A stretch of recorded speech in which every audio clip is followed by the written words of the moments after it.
dikit-dikit self healing dan reward. Ini adalah kata-kata yang mulai banyak sekali digunakan oleh kaum muda belakangan ini. Dan mereka juga mengaku dirinya mengalami depresi dan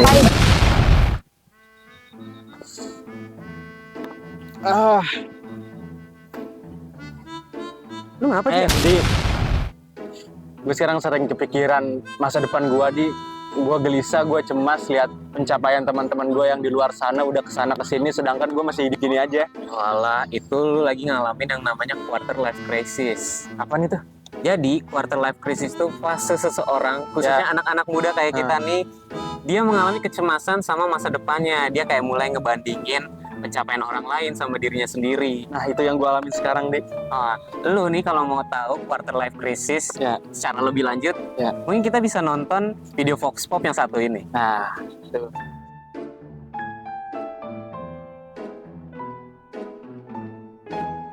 Kenalkan, nama saya Balki Suri Sudarmito, saya asal dari Bogor. Nama saya David Ricardo, asal dari Bogor. Saya Ade Ais, mahasiswa. Hai, perkenalkan nama saya Firda Azahapis. Nama saya Muhammad Rifki. Saya pernah dengar. Ya, sudah. Ya, pernah. Pernah. Menurut saya quarter life crisis itu semacam kayak keresahan seseorang terhadap masa depannya. Seperti itu, jadi gimana masa depan ini kita kayak merasa resah ke depannya harus bagaimana ngejalanin semua kehidupan.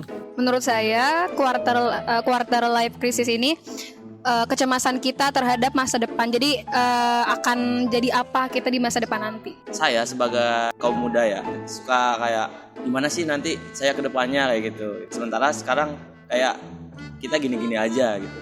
Menurut saya itu adalah rasa kecemasan antara pencapaian kita terhadap pencapaian orang lain.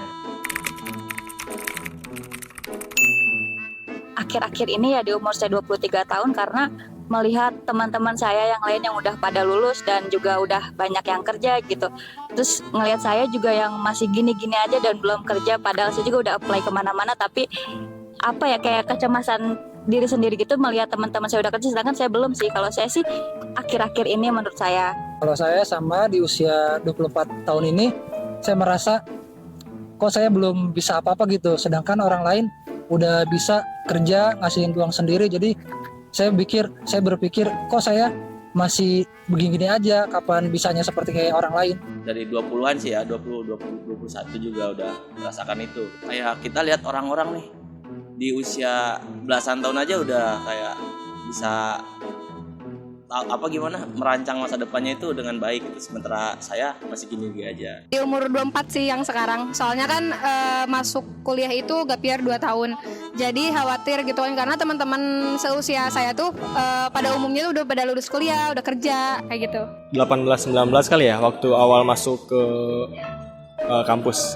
Pertama dari lingkungan temen sih. Dari lingkungan di luaran tuh ada yang udah kerja, sedangkan saya sendiri masih kuliah gitu ya. Lihat dari mereka sendiri, mereka udah bisa menghasilkan uang sendiri, sedangkan kita masih bergantung sama orang tua gitu sih. Menurut saya itu sangat penting karena itu adalah proses menuju kedewasaannya dia itu. Penting karena itu untuk mengubah mindset kita ke depannya. Jadi kita bisa menjadi orang yang lebih dewasa. Penting banget, soalnya gimana ya, kalau kita nggak menyadari akan hal itu, kita seterusnya akan seperti itu.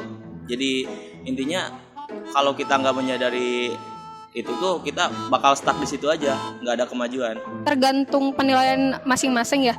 Tapi kalau menurut saya tuh fase ini penting karena buat ngerasain quarter life crisis ini kita kan bisa mulai merencanakan apa yang kita mau di masa depan gitu. Sangat penting sih sebagai sebagai introspeksi diri juga sih. Harus percaya diri dengan kemampuan sendiri, kemudian terus mengasah skill yang kita punya, tidak perlu iri dengan kemampuan orang lain. Tetaplah selalu optimis. Saya sih nganjurin ya, dari usia kita tuh remaja dari 17 ke atas ya, sebisa mungkin di usia belasan tahun kita udah menyadari akan hal itu, dan kita sering bergaul lah sama orang-orang yang ngerti akan hal itu biar kita terbawa jauh lebih baik. Tetap semangat, jangan berhenti. Kalau capek istirahat aja.